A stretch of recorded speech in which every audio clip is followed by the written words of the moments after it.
नमस्कार दोस्तों, मैं हूँ पॉलिटिक्स बाबा और हुआ वही जो अमेरिका चाहता है। अमेरिका बार-बार धमकी दे रहा था यमन के हूथी रिबल्स को कि मान जाओ आप, ये लाल सागर में इस प्रकार आतंक मत फैलाओ, ट्रेड को इफ़ेक्ट मत करो। पर यह नहीं मान रहे थे यमन के हूथी रिबल्स, ये लगातार हमले कर रहे थे और लगातार अमेरिका धमकी दे रहा था। अब हुआ क्या है कि अमेरिका और ब्रिटेन मिलके दोनों ने मिलकर यमन पर जो सना उनकी राजधानी है ना, हूथी उनके खिलाफ मतलब एक रिपोर्ट आई है कि वहाँ पर हमला करना स्टार्ट कर दिया है, टारगेट बना रहे हैं और 60 से ज़्यादा टारगेट बनाए जिन पर हमला करना मतलब स्टार्ट कर दिया है अमेरिका ने। भाई यदि अब आप लाल सागर में नहीं मान रहे हो, मेरा कहना नहीं मान रहे हो ना आप, तो मैं हमला करूँगा और उसके साथ ब्रिटेन भी आया है। दोनों ने मिलकर हूथीज़ के ऊपर एयर स्ट्राइक की है जिससे मतलब काफ़ी ज़्यादा नुकसान हुआ है हूथी यमन को, तो ये स्टार्ट कर दिया है। अब मैं आपको बताता हूँ कि ये मतलब आप नक्शे में एक बार देख लोगे ना मैप में, तो आपको सही समझ में आएगा कि कहाँ पर कौन है। ये भारत है और भारत के इस साइड यमन है। अब यमन के ये लाल सागर है, तो यहाँ पर ये ना लाल सागर, यहाँ पर ये थोड़े ज़्यादा एक्टिव होते हैं आतंक फैलाने में, क्योंकि यहाँ पर बहुत ज़्यादा ट्रेड जाता है। देखो, एशिया का सारा ट्रेड जैसे चाइना का हो गया या म्यांमार का, जापान का, कोई भी ट्रेड है तो यहाँ से होकर मिडल ईस्ट में आता है और मिडल ईस्ट से होकर स्वेज कैनाल से होकर वहाँ पर जाता है, कहाँ पर? यूरोप में या अमेरिका जाता है। तो सारा ट्रेड यहीं से होकर गुजरता है और यही यमन है। तो यमन ये कह रहे हैं क्या, हमला कर रहे हैं लगातार जो भी जहाज आता है और जिसको टारगेट कर रहे हैं, या तो वह इजराइल कर तो सभी को रहे हैं, पर जो ज़्यादा टारगेट कर रहे हैं उनको पता लग जाता है। भाई ये अमेरिका का जहाज है या इजराइल जा रहा है कोई सामान लेकर, या यूरोप में इंग्लैंड जा रहा है, तो उन जहाज़ों पर ज़्यादा टारगेट करते हैं और इससे जो ग्लोबली जो है ना हमारा ट्रेड व्यापार है वह प्रभावित हो रहा है और इससे काफ़ी महंगा हो गया। मतलब जो इंश्योरेंस देती थी कंपनियाँ जहाज़ों को सामान ले जाने में, वह इंश्योरेंस दुगना से तिगना हो गया, क्योंकि इसका लाल सागर में इतना आतंक हो गया कि कोई से भी जहाज को देखता और टारगेट कर लेता।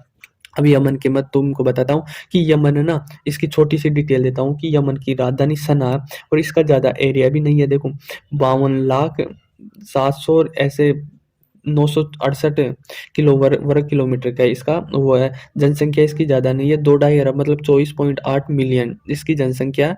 मतलब आप हिंदी में इसको अनुमानित करोगे तो 2 ढाई करोड़ के आसपास इसकी जनसंख्या।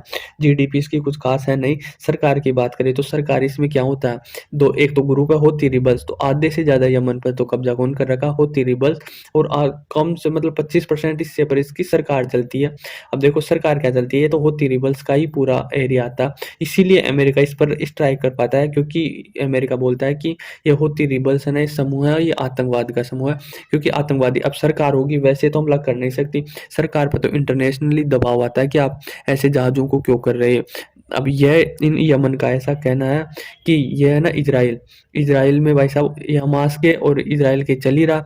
तो यमन ऐसा कहता है कि जो हमास में लोग मारे जा रहे हैं, गांजा में लोग मारे जा रहे हैं, उसका बदला ले रहे हैं, इस प्रकार इजराइल को मार नहीं सकता। और अमेरिका अब ये मतलब हमला कर दे, क्योंकि ये थोड़ा ज़्यादा मतलब हथियार काफ़ी अच्छे हैं, हमास से बढ़िया यमन के हूथी रिबल्स के पास है, हेलीकॉप्टर, मिसाइलें वगैरह है। तो यह यमन मतलब इजराइल पर हमला करे उससे पहले अमेरिका इसको दबा देना चाहता है, इसको इजराइल नहीं पहुंचने देना चाहता, क्योंकि इजराइल पहुंचेगा अब तो इसके माहौल ज़्यादा खराब हो जाएगा और इसको हमास को ज़्यादा सपोर्ट मिल जाएगा। तो ये ब्रिटेन और जो अमेरिका है ना, ये नहीं चाहते भाई इसको इतना सपोर्ट मिले, इसीलिए जो उसके जंगी जहाज है ना अमेरिका के, वह लाल सागर में खड़े होते हैं और जो ये मिसाइलें दागता है यमन इजराइल को, वह बीच में ही नष्ट कर देता है। तो ये लगातार इसको, ये कारण ये भी हो सकता है अमेरिका का, भाई ट्रेड को तो खैर इफेक्ट कर ही रहे हैं हूथी रिबल्स, उनको तो नुकसान पहुंचा ही रहे हैं, जहाजों को लगातार अटैक कर रहे हैं। पर अमेरिका एक माइंडसेट उसका ये भी है कि इसको इजराइल नहीं पहुंचने देना चाहते, उससे पहले ही इसको नष्ट कर देना चाहते हैं। और अभी ज़्यादा एक्टिव हो गए तो अमेरिका इसको डायरेक्ट स्ट्राइक कर रहा है और इसको नष्ट कर रहा है, मतलब एयर स्ट्राइक कर रहा है, इसका कहना है। अब देखो अमेरिका वहाँ पर है, वैसे तो क्या प्रॉब्लम होगी अमेरिका को, देखो अमेरिका यहाँ पर है, इजराइल यहाँ पर है, यमन यहाँ पर है, अमेरिका को क्या प्रॉब्लम होगी जो यमन पर आकर स्ट्राइक करेगा। पर जो अमेरिका है ना, वह ट्रेड को इफेक्ट होता है तो वह कहीं भी पहुंच जाता। यदि ट्रेड को नुकसान पहुंच रहा है, इंटरनेशनल ट्रेड को नुकसान पहुंच रहा, पहले क्या होता था कि ये सोमालिया है ना, सोमालिया में डाकू है, समुद्री पायरेट्स है, तो ये जहाज़ों को लूट लेता था। तो किसी भी देश के पास इतनी टेक्नोलॉजी नहीं होती थी, तो जब भी ये किसी जहाज को हाईजैक करते थे, तो वहाँ पर अमेरिका को बुलाया जाता था क्योंकि अमेरिका की आर्मी ऐसी थी जो इन डाकुओं से लड़ सकती थी। आज की डेट में तो सभी देश जैसे भारत के या चाइना के जो भी देश है इनसे लड़ सकते हैं और ये इतना आतंक और इतना लूटपाट भी नहीं मचाते हैं क्योंकि टेक्नोलॉजी हाई आ गई है।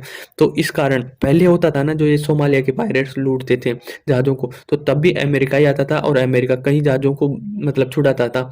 और अभी रिसेंटली एक वाक़या हुआ था कि भारत की जहाज़ को ये जो है ना सोमालिया के पायरेट्स लूट लिया था। लूटने का कारण ये था कि ये यमन के हूथी रिबल से लगातार हमला कर रहे हैं, तो यमन के पास से नहीं गुज़रते थे। यहाँ सोमालिया के जो किनारा है ना उसके पास-पास से गुज़रते थे हमारे जहाज़ अभी रिसेंटली भारत के। तो इन्होंने टारगेट कर लिया सोमालिया के इन्होंने फिर क्या था इन्होंने फिर भारत की नेवी गई और नेवी इसको मतलब भयंकर तरीके से धो के आई। पहले वार्निंग दी, भाई आप जहाज में हो तो हट जाओ, नहीं तो वरना हम हमला करेंगे बहुत भारी। तो इन्होंने फिर मतलब सोमालिया के समझ गए थे कि टेक्नोलॉजी है, नेवी चारों तरफ से घेर ली, तो फिर हैंड ओवर कर दिया भारत की नेवी को। तो अब इतना आतंक नहीं है सोमालिया में, पर पहले था तो अमेरिका जरूर आता था। तो यही कारण है कि अमेरिका हमेशा कहीं भी वर्ल्ड में कहाँ भी दिक्कत आ रही है ट्रेड को लेकर तो अमेरिका जरूर आता था। यमन में शुक्रवार को अमेरिका ने 28 से ज़्यादा मतलब स्थान बनाए थे कि यहाँ पर हमको हमला करना है और अब वो बढ़कर मतलब लक्ष्य 60 हो गए हैं। 60 से अधिक लक्ष्य को ब्रिटेन और अमेरिका दोनों यमन में हमला किया है और बहुत भयंकर तरीके से मतलब अमेरिका और इंग्लैंड ने तो बल्कि अपने एयरक्राफ्ट पनडुब्बी चारों तरफ से यमन को घेर लिया गया है और 72 घंटे हो गए हैं लाल सागर के अंदर खाड़ी में धमाके हो रहे हैं आसपास और जो आम लोग हैं उनको इन्फॉर्म कर दिया गया है कि आप 72 घंटे तक यहाँ पर नहीं आ सकते क्योंकि यहाँ पर अमेरिका और ब्रिटेन दोनों ने चेतावनी दी है कि वह एयर स्ट्राइक करेंगे।